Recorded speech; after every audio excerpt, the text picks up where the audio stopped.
이제 13회로 갑니다. 밑줄 친 기억의 바탕이 되는 원리나 사상.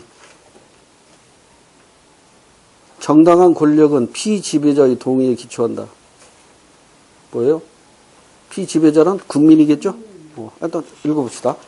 우리는 다음과 같은 진리를 자명한 것으로 받아들인다. 즉 모든 인민은 평등하게 태어났고 창조주로부터 양보할 수 없는 일정한 권리를 인정받았으며 그 가운데 생명, 자유 및 행복추구, 뭐라? 행복추구라는 단어가 나왔네요. 세계 최초로 행복추구권을 명시한 문헌이 뭐더라? 예, 미국의 독립선언문입니다. 만약에 생명, 자유, 재산 이렇게 나왔다면 로크죠. 생명, 자유, 재산, 그 중에 재산을 가장 중시했던 사람이 로크라고 제가 소개했었어요.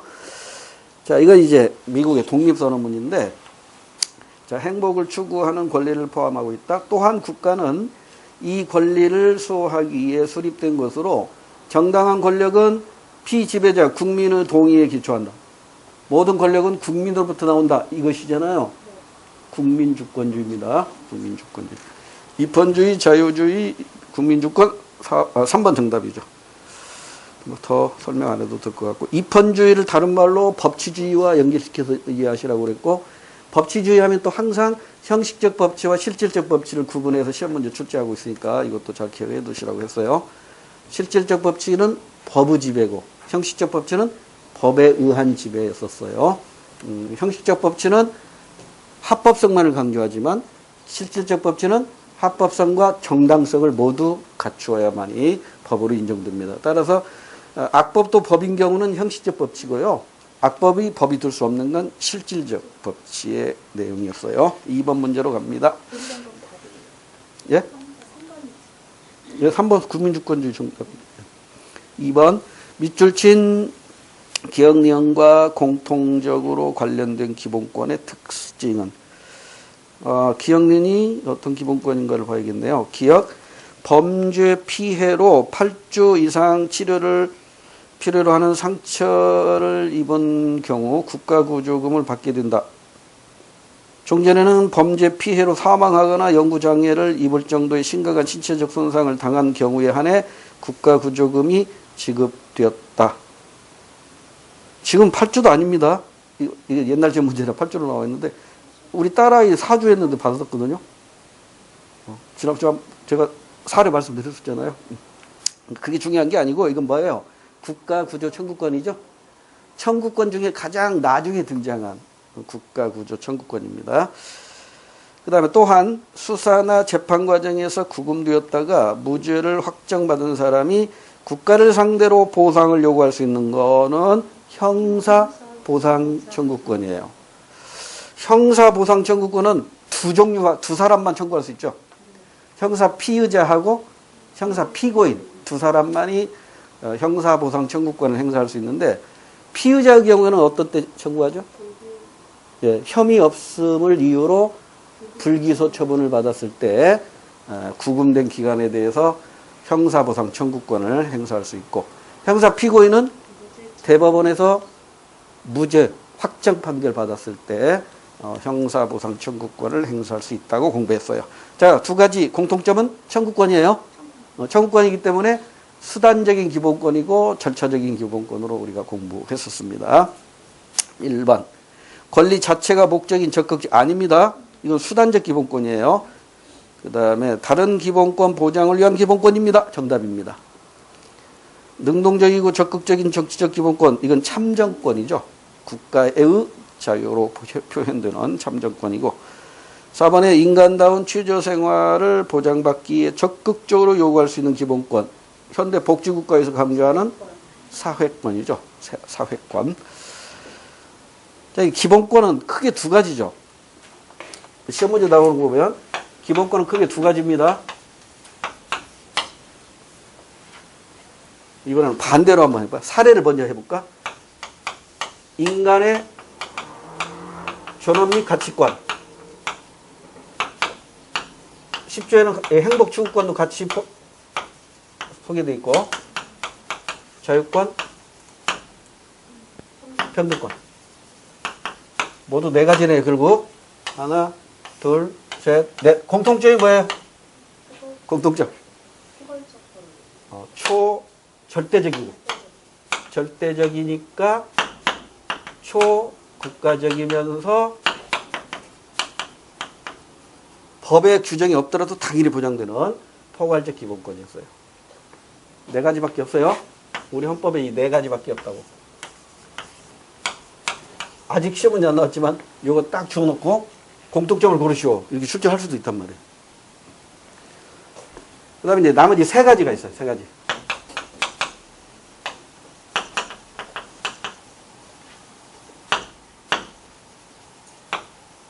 세 가지밖에 없어요.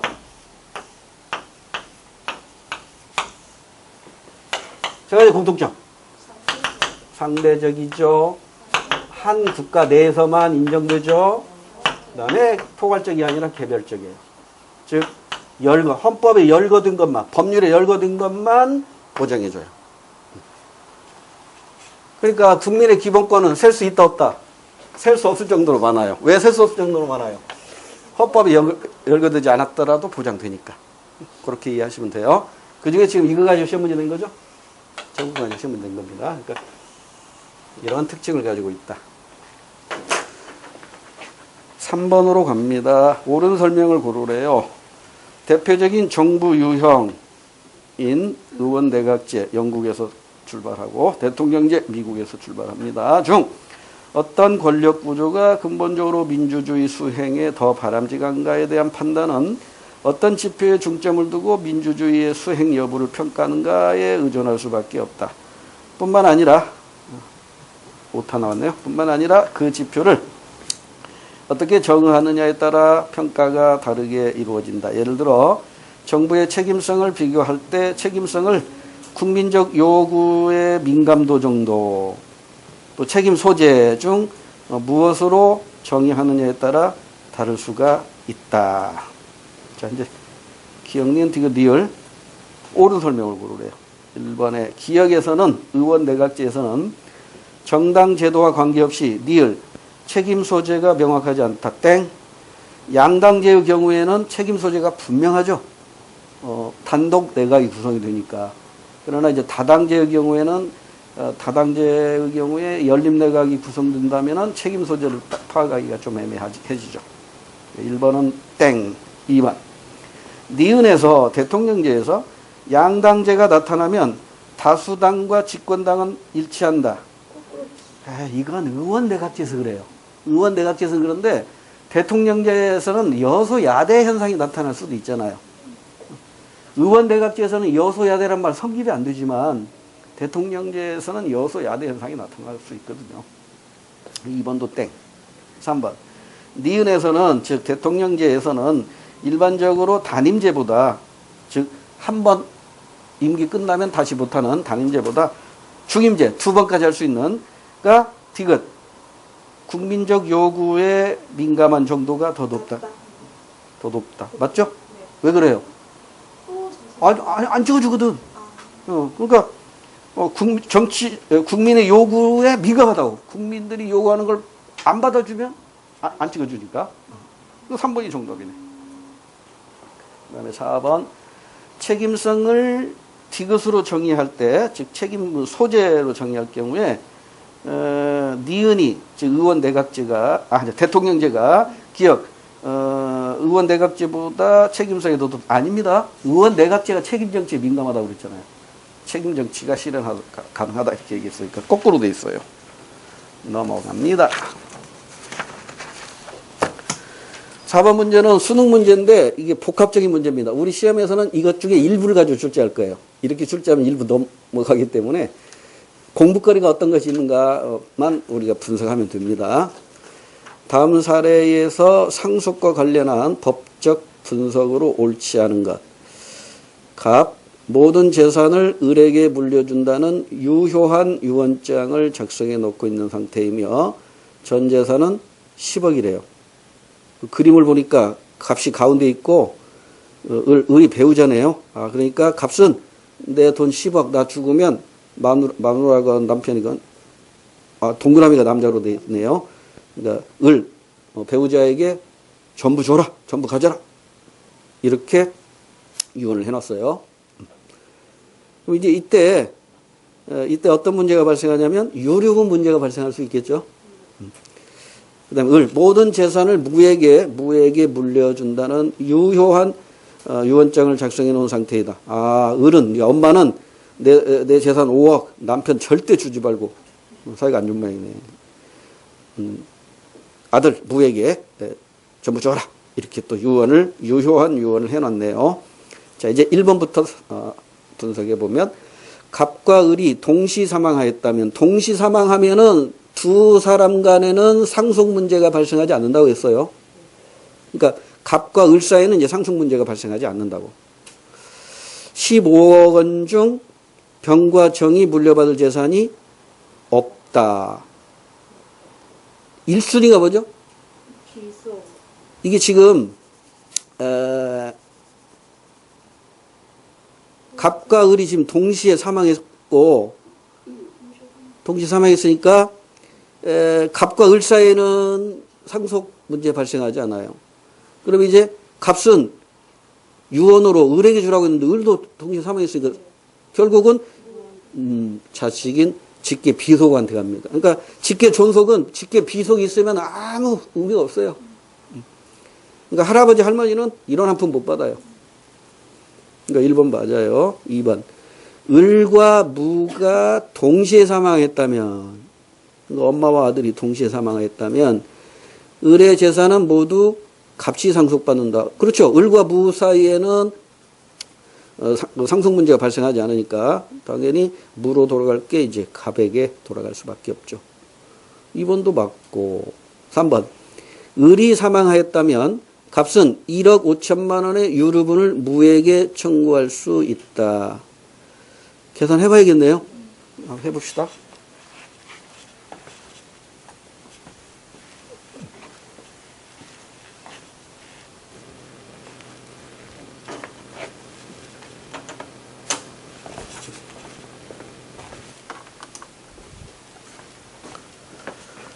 자, 먼저 갑, 을, 무 이렇게 됐고, 을이 사망했어요. 이게 전에 무에게 주라고 했잖아요. 그러니까 값이 이제 유류분을 청구할 수 있겠죠. 그러니까 배우자니까 1.5, 1. 그러니까 값은 이 5억에 5억 곱하기 2.5분의 1.5. 이게 법정 상속액이죠. 곱하기 2분의 1이잖아. 이걸 유류분으로 청구할 수 있어요. 그럼 이제 3억. 3억의 2분의 1이니까 1억 5천. 맞나요, 그러면? 3번 맞네. 자, 여기서 법정 상속 순위하고 유류분에 대해서 복수하는 걸까요? 1순위 직계 비속과 배우자가 공동 상속받아요. 2순위 직계 존속하고 배우자가 공동 상속받아요. 비속도 존속도 없으면 배우자가 단독 상속받게 되겠죠. 그 다음에 형제, 자매, 그 다음에 사촌 이내 관계혈족. 여기까지만 알아두셔도 돼요. 그 다음에 유류분은 두 가지로 기억해야 되죠. 두 가지. 직계 비속하고 배우자는 법정 상속액의 2분의 1. 그 다음에 형제, 자매는 법정 상속액의 3분의 1. 아유, 직계 존속이 빠졌구나. 직계 존속하고 형제, 자매. 그러면 사촌의 반결쪽은 유류분 없어요. 이건 유류분 이런 해당 사항 없어요. 이 정도 기억하시면 됩니다. 계산 문제 대비, 이거 알아야 계산 문제 푸니까. 교수님 그거 1.5분의 1.5 이거요? 그것 때문에 계속 문제가 안 풀렸었어요. 근데 나중에 그냥 외웠거든요. 이거 기본인데. 이걸 모르면 어떡해? 배우자는 무조건 50%를 더 받잖아요. 그러니까 무조건 배우자는 1.5야. 자녀가 하나니까 1, 자녀가 둘이면 2, 자녀가 셋이면 3. 이거 다 더해. 아? 자녀가 2명이서 무, 가을, 병, 정, 무, 기. 요즘 셋, 둘만 낳았다고 합시다. 그러면 1, 1점 이렇게 받잖아요. 그리고 세 개 다 합치면 얼마 나와? 3.5. 3.5분의 1.5를 배우자가 받고 나머지 가지고 이 둘이 나눠가는 거야. 이렇게 해서 계산하는 거예요. 이런 문제 몇 개 나와요. 뒤에 가면. 그 다음에 4번을 봐야겠네. 갑과 무가 동시에 사망하였다면 갑과 무가 동시에 부자지간에 동시 사망했네. 병과 정이 을에게 청구할 수 있는 유류분은 둘이 합쳐서 2억 8천만 원. 이거 시험장에서는 계산할 필요 없어요. 3번까지 다 맞았으니까 4번 정답하고 가면 돼. 이거 계산하는 방식만 알려드릴게요. 지금 갑과 무가 동시에 사망했으니까 여기 이렇게 가니까 또 병정이죠. 병정. 이게 지금 직계 존속이란 말이에요. 그러니까 직계 존속이니까 법정 상속액 11이겠지? 1. 아들이 없으니까 1. 그 다음 배우자는 각과 무가 을은 살아있네. 1.5. 그러면 3.5분의 1씩 받는 거야. 그러면 이게 5 값이 이게 10억이지. 10억. 그러니까 10억 곱하기 3.5분의 2로 해야겠지. 각각 2 곱하기 적게 존속이잖아. 3분의 이렇게 해서 계산하면 돼요. 이렇게 계산하면 되는 거니까. 하여튼 2억 8천은 안 나오겠지. 5번으로 갈게요. 다음 가나는 국제정치에 대한 관점이다. 두 가지겠죠. 현실주의냐 자유주의냐 옳은 걸 고르래요. 가번 국제사회는 각국이 이익을 추구하는 오타 나오네. 추구하는 각축장이다. 힘에는 힘으로 대항하지 않으면 안 된다. 자연상태에서 국가는 자국의 안보를 위하여 모든 수단을 동원하며 국제사회에서 국가보다 상위의 공동체는 존재할 수 없다. 현실주의라는 거 느껴지죠? 그러면 나는 보나마나 자유주의 또는 이상주의겠죠. 자, 1번. 가는 나보다 국제정치의 규범적 측면에 관심을 둔다. 규범, 국제규범 강조하는 건 자유주의 또는 이상주의니까 나가 그래요. 1번 거꾸로 돼 있어요. 2번. 가는 현실주의는 국가의 안보를 위하여 세력 균형 체제를 선호한다. 정답. 아까 공부했던 것이죠. 3번은 국제 분쟁 해결의 실질적인 수단으로서 국제법 중시하는 건 나입니다. 자유주의. 국제 정치 행위자로서의 국가를 강조한다. 나는 아니죠. 국가가 아니라 이상주의니까 국제 기구, 국제법 이런 것들이겠죠. 국가를 강조하는 건 현실주의로 봐야겠죠. 국가 이익을 강조하는 거니까. 6번 문제. 다음 법률에 대한 공통적인 설명으로 옳지 않은 걸 찾으래요. 범죄 행위에 비하여 과도한 형벌을 규정한 A 법률. 형벌이 과도하다. 이거 잘못된 거잖아요. 이건 실질적 법 지시령과는 좀 거리가 먼 거잖아요. 그 다음, 범죄 구성 요건과 형사 제재에 대한 내용이 명확하지 않은 비법률. 이것도 인권 침해의 소지가 많잖아요. 내용과 범위가 명확하지 않은 관습을 형사사건의 법원으로, 즉 법의 존재 형식으로 인정한 C법률. 관습을 가지고 처벌을 한다는 건데 이것도 법치주의에 어긋나는 거잖아요. 형법 구성 요건의 실질적 내용을 직접 규정하지 않고 명령이나 조례, 즉 하위법에 위임한 뒤법률. 자, 이거 모두 지금 문제가 있어요. 근데 공통적인 설명으로 옳지 않은 걸 찾으라고 했어요. 법치주의에 어긋난다. 맞죠? 이 전부 법치주의에 어긋나요. 주형 법정주의에 어긋난다. 당연한 얘기고. 국가 형벌권의 남용을 방지할 수 있다가 아니라 남용이 나타날 수 있어요. 그래서 인권이 침해될 우려가 있단 말이에요. 3번이 잘못 설명한 것으로 정답이 되겠고, 헌법재판소의 위헌심사 대상이 될 수밖에 없겠죠. 위헌법률심판권은 실질적 법치를 실현하기 위한 방안이라고 우리가 공부했었어요. 7번 문제.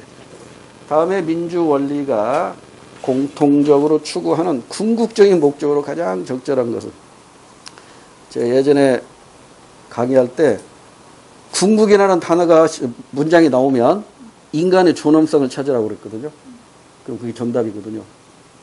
예전에 학력고사 시절에 제가 강의를 그렇게 했어요. 왜냐면 학력고사는 그냥 암기해갖고 푸는 문제잖아요. 근데 우리 이제 수능으로 바뀌면서 인간 존엄을 바로 직접 안 줍니다, 이제. 인간 존엄을 실현할 수 있는 기본 틀이 있겠죠. 제가 예전에 민주주의 집 그려드렸죠. 민주주의라는 집이 추구하는 최고의 가치가 인간 존중이잖아요. 그리고 두 개 기둥이 있었죠. 두 개 기둥이 하나가 자유고 하나가 평등이고 나머지 뭐 국민 주권이나 쭉 공부했잖아요. 그러니까 인간 존중을 찾으면 되는데 인간 존중이 안 나오면 이제 이거 찾으면 되겠지. 이 두 개제에 의해서 인간 존중이 실현되는 거니까. 그래서 궁극이라는 단어가 문제에 있잖아요. 그럼 인간 존중 찾으면 돼요. 7번 궁극적인 목적 했는데 이 기자를 안 읽어도 이 문제 풀 수 있다니까요. 인간 존중 찾아봐요. 없잖아요. 그럼 뭘 찾아야 돼? 자유와 평등을 찾아야 돼. 2번이 정답이에요. 이 문제 푸는 요령 중에 하나입니다. 근데 우리 시험에서 이렇게 쉬운 문제 될까 좀 의심스럽긴 한데 나머지는 참고하시기 바라고 8번으로 바로 갈게요. 변은 소비자 피해 보상과 관련하여 결정된 내용을 나타내고 있다. 이에 대한 설명으로 옳은 걸 고르래요. 파마 후 손상된 모발로 피해 보상을 요구하는 건데요. 작성자 분쟁조정사무국에서 작성했네요. 소비자보원이죠. 소비자원. 신청인은 이아무개고 피신청인 즉 신청인의 상대방은 헤어 땡땡 대표 박아무개 미용사겠네요. 당사자 주장 신청인은 2000년 피신청인 미용실에서 염색리 파마를 한 후 모발이 엉키는 증상이 나타났음. 이에 미용실을 재방문하여 손상된 부분 다듬기 및 트리트먼트를 의뢰받고 돌아왔으나 아무런 개선이 없어 이에 대한 배상을 요구하였음. 하지만 피신청인은 아무런 책임이 없다며 거절함. 그래서 이제 분쟁조정사무국에서 조정 결정 사항을 보니까 피신청인은 신청인에게 모년 5월 5일까지 파마 비용의 50%에 상당하는 금액 62,000원을 지급한다. 이렇게 조정 결정을 했어요. 이거 받아들일 수도 있고 안 받아들일 수도 있고 결국 안 받아들이면 어디 가서 해결해요? 법원인데 민사법원이에요? 행정법원이에요? 형사법원이에요?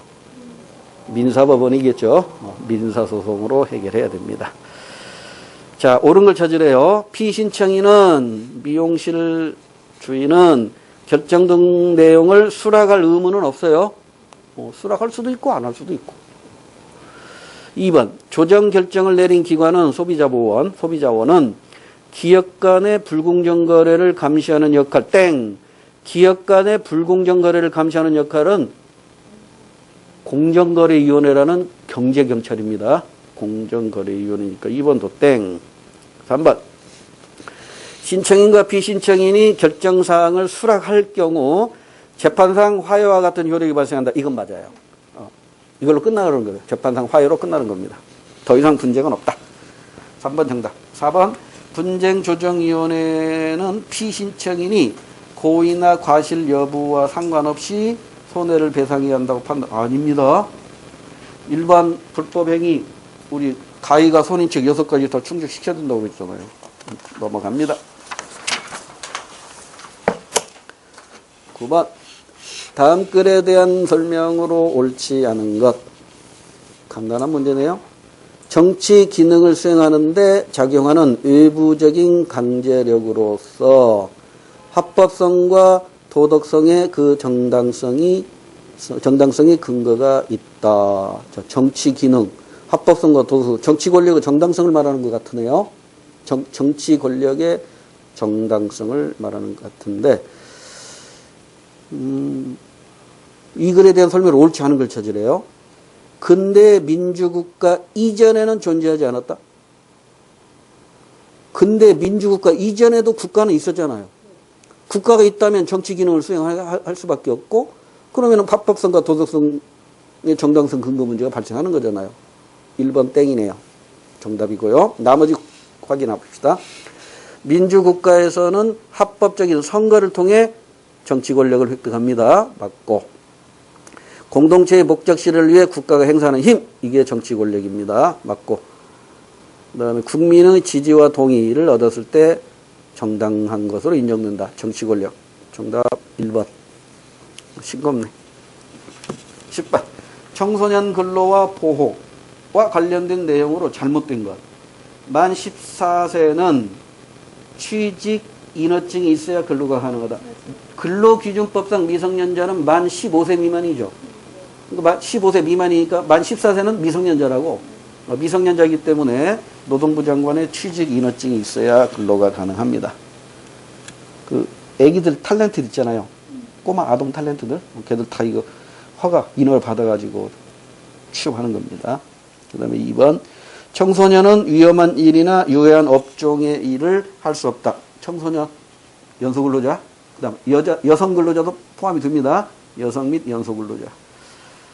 그 다음에 부당한 일을 당했을 경우에는 고용노동부나 지방노동사무소에서 보호 및 구제 받을 수 있고요. 맞고. 4번이 틀렸네. 일주일에 35시간이죠.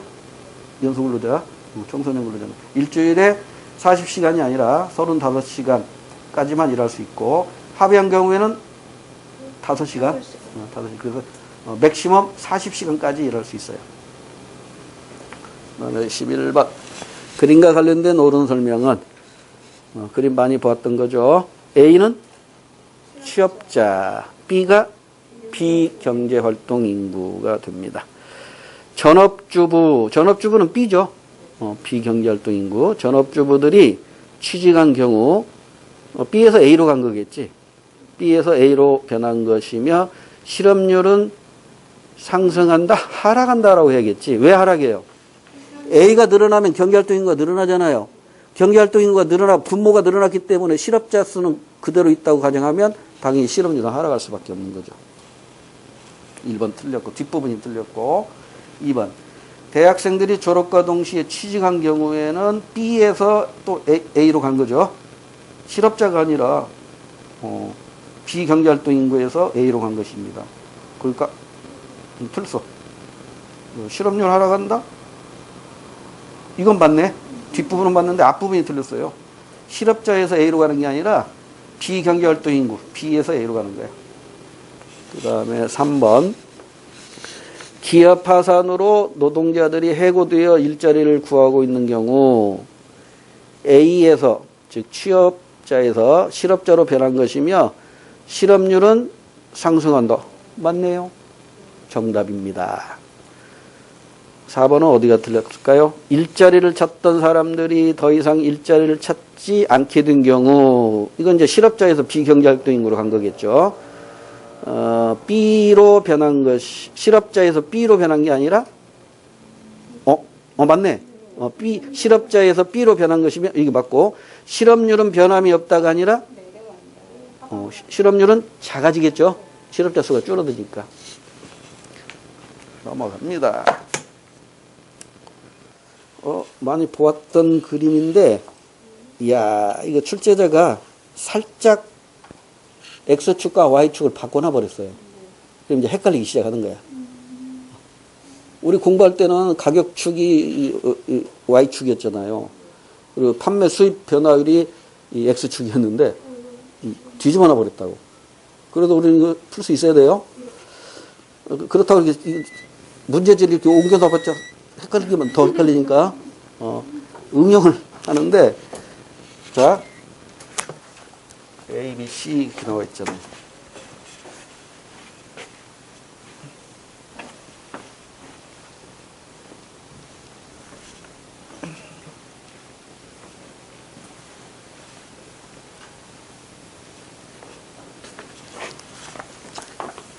A점을 보면요. A점은 가격 상승률 플러스죠. 가격이 오른 경우입니다. 가격이 오르고 판매 수입도 양의 값이니까 올랐잖아요. 가격을 올려도 사간다는 얘기죠. 탄력이죠. 탄력도가 1보다 작은 범위고, 그다음에 B는 가격 상승률 A 이거 봐요. 5% 올랐을 때 판매 수입도 5%죠. 그러면 탄력도가 비탄력이 아니라 이거잖아요. 이렇게 됐을 때, 수요국수 이렇게 됐을 때 수요량이 고정된 거잖아. 수요량이 고정됐기 때문에 가격이 오른 만큼 5% 오르면 5% 증가, 판매 수입 10% 오르면 10% 증가, 그거잖아요. 그러니까 이건 비탄력이 아니라 완전 비탄력이에요. 그 퍼센트가 주어진 이유가 있었네요. 그다음 B는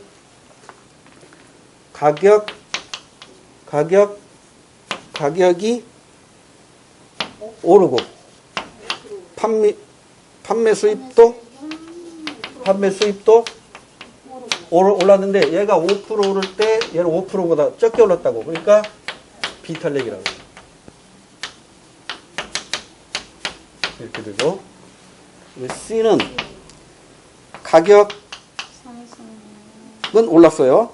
가격 올랐는데 판매 수입이 고정돼 있어. 0이야, 0. 이게 0이야. 끝났지? 이거 다 이탈릭이라고. 여러 번 공부했었잖아요. 그러니까 판매 수입이 고정돼 있어. 그러면 다 이탈릭이야. 탄력도가 1입니다. D도 있나? D는 가격이 5% 오를 때, 판매 수입이 줄었죠. 판매 수입이 줄었다고. 그러니까 비싸니까 안 산 거야. 탄력이죠. 끝났어요. 분석이 끝났으니까. 이게 이제 기계적으로 빨리빨리 나와야 되는데. 자, 1번. A제가 수평의 수요곡선을 가지면, 수평이 아니라 수직입니다. 수평이 아니라 수직. 수직의 수요곡선을 가지며 그림과 같은 결과가 나타난다. 1번 땡. 2번. A에서 D제 중 수요의 가격 탈성이 가장 큰 제어는 D제이다. D제가 1보다 크니까 제일 크죠. 0, 1보다 작고 1이고 이게 1보다 크니까 얘가 제일 커요. 2번이 정답이에요. 자, 나머지는 공부거리. 가격이 5% 인상될 때 A제와 D제의 수요량의 변동률은 동일하다. A제가 어디 있어요? A제는 가격이 5% 오를 때 판매 수입이 5% 증가했는데 판매량, 즉 수요량의 변동률은 여기 확인이 조금 애매한데 D제, 여기 있구나. 완전 비탄력이기 때문에 이거지. 이게. 수요량이 고정되어 있기 때문에 판매 수입은 수요량은 고정되어 있으니까 변동률은 0. 그 다음에 D제는 탄력적이니까 이 그래프죠. 길기가 완만한 거고. 그러니까 변동률이 달라요. 변동률은 다르다. 그 다음에 B제의 수요의 가격 탄력성은 B제 이거 비탄력 C제의 수요 탄력성보다 크다. 작아요. 얘는 1이고 얘는 1보다 작잖아요. B가 작아. 13번으로 갑니다. 밑줄친 선명 옳은 걸 찾으래요. 같은 생선이라도 수산물 시장에서 팔리는 생선과 주방장의 손길을 거쳐 요리로 나온 생선의 가치는 다르다. 일품 요리가 될 수도 있는 것이다. 이와 같이 세상에 존재하는 대부분의 자원은 우리가 필요로 하는 형태로 존재하지 않는다. 그 자원의 인간의 노력, 이게 서비스 용역이죠. 인간의 노력이 더해져서 필요한 형태로 변환되는 과정에서 가치가 증대된다. 1번 기역에서의 수산물 시장에서의 공급자는 효용 극대화가 아니라 이윤 극대입니다. 수산물 시장에서의 공급자는 기업으로 봐야 되잖아요. 소비자가 효용 극대화죠. 소비자가 효용 극대화. 1번 틀렸고요. 2번 이윤은 니을을 제공한 대가다. 인간의 노력을 제공한 대가. 이거 임금이죠. 인간의 육체적 전신적 노력 그 대가가 임금입니다. 임금. 이윤은 뭐예요? 그렇죠. 경영의 대가. 그러니까 생산 요소를 어떻게 결합해 가지고 더 많은 부가가치를 창출하는가 그 테크닉이 바로 경영이잖아요. 그러니까 경영에 대한 대가가 이윤입니다. 3번 니은과 달리 즉 생선과 달리 디귿 일품 요리는 희소성을 가진 경제제다. 달리 때문에 틀렸죠. 생선도 희소성을 가진 경제제. 일품 요리도 희소성을 가진 경제제. 앞으로 생선 먹으려면 좀 힘들겠대. 일본 쪽발이들이 또 허치하고 있어서. 넘어갈게요. 3번도 틀렸고. 4번이 그럼 정답이네요. 니은을 즉 생선을 디귿 일품 요리로 변화시키는 활동은 생산활동입니다. 당연하죠. 부가가치를 증가시키는 인간의 모든 행위는 생산활동입니다. 일품 요리를 만들어서 냉장고에 보관하는 행위도 생산활동이에요. 냉장고에 보관된 일품 요리를 소비자 가정에 배달하는 행위도 생산활동이에요. 그러니까 생산활동은 굉장히 포괄적이다. 광범위하다 이렇게 이해하시면 돼요. 14번 그림은 A국의 수출 의존도와 수입 의존도의 변화를 나타내는 것이다. 옳은 것은 이 그림을 이해하기 위해서는 이게 무역 의존도의 개념을 좀 알고 가야 돼요.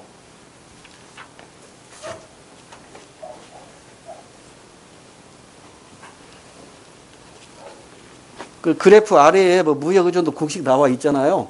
이거 공식 이거 보면서 이해하고 문제 풀려면은 시간이 모자라서 안 된다고. 그러니까 미리 무역 의존도가 뭔가를 알고 있어야 이 문제를 푸는 거라고요. 그러니까 무역 의존도라는 건 무역을 네 글자로 늘리면 뭐라고 그랬어요? 수출 수입. 수출 수입을 두 글자로 줄이면 그게 무역이란 말이에요. 그러니까 무역이라는 건 수출 수입을 말하는 거야. 그러니까 무역 의존도라는 건 뭐냐면 우리나라 안에서 생산된 GDP 중에서 수출해가고 수입에 이게 무역액이잖아요. 무역액이 차지하는 비중이야. 그 중에 수출만 가지고 하면 이게 수출 의존도고 수입액만 가지고 하면 이게 수입 의존도라고. 그러니까 결국 무역 의존도는 두 가지로 구성이 되어 있어요. GDP 중에 곱하기 100인데 수출액 곱하기 100. 이거 하고 GDP 중에 수입액 곱하기 100 이렇게 계산되는 거라고. 그러니까 GDP 중에서 수출액이 차지하는 비중을 수출 의존도라고 하고 GDP에서 수입액이 차지하는 비중을 수입 의존도라고 하는데 이 수출 의존도와 수입 의존도를 합치면 그게 무역 의존도가 되는 거예요. 이걸 알고 시험장에 가셔야 된단 말이에요. 시험장에서 이거 분석해가면서 수출 의존도가 그거였어 하면서 하다 보면 이 시간 1분 다 가버린다니까요. 지금 그림을 보니까 연도별로 수입 의존도 즉 GDP 중에서 수입액이 차지하는 비중이 점점 늘어나고 있어요. 그러니까 2007년에는 이 나라 경상수지가 흑자, 경상수지 중에 특히 상품수지가 흑자겠죠. 그러다가 2008년에 균형을 이뤘어요. 그렇다면 2009년에 경상수지 적자가 나타나요. 수출 의존도보다 수입 의존도가 높잖아요. 그러니까 이 나라는 지금 망해가는 나라단 말이에요. 이렇게 되면 안 된다고. 자, 이제 옳은 분석을 찾아봅시다. 2008년도 균형이 이루어진 연도죠. 수출액과 수입액은 같다. 싱겁게 끝났네. 1번 정답입니다. 자, 나머지는 왜 틀렸는가 확인할게요. 수출액은 감소, 수입액은 증가하고 있다. 수출 의존도가 지금 줄어들고 있으니까 수출액은 줄어들고 수입액이 늘어나고 있는 거예요. 응? 아, 잠깐만. 아, 액은 모르네요. 금액은. 의존도. 그러니까 이게 비율이기 때문에 순간적으로 착각할 수 있겠네요. 수출액, 수입액 그 자체가 얼마나 커지고 얼마나 작아졌는가는 몰라요. 이 GDP와 연계되는 것이니까. 만약에 연도별로 GDP가 동일하다면 이 말 맞겠지. 근데 연도별로 GDP가 동일하다는 전제가 없단 말이에요. 깜빡 속을 수도 있겠네. 3번 2007년보다 2008년에 무역 의존도가 더 높다. 똑같죠? 24%로 똑같아요. 그 다음에 GDP에서 해외 수요가 차지하는 비중. 해외 수요랑 수출을 말하죠. 외국에서 필요로 하는 거니까 우리는 수출하는 거잖아요. 수출의 비중은 감소하고 있습니다. 수출액은 몰라요. 비중은 감소하고 있습니다. GDP 중에서 차지하는 비중. 넘어갑니다. 잠깐 쉬었다가 15번부터 할게요.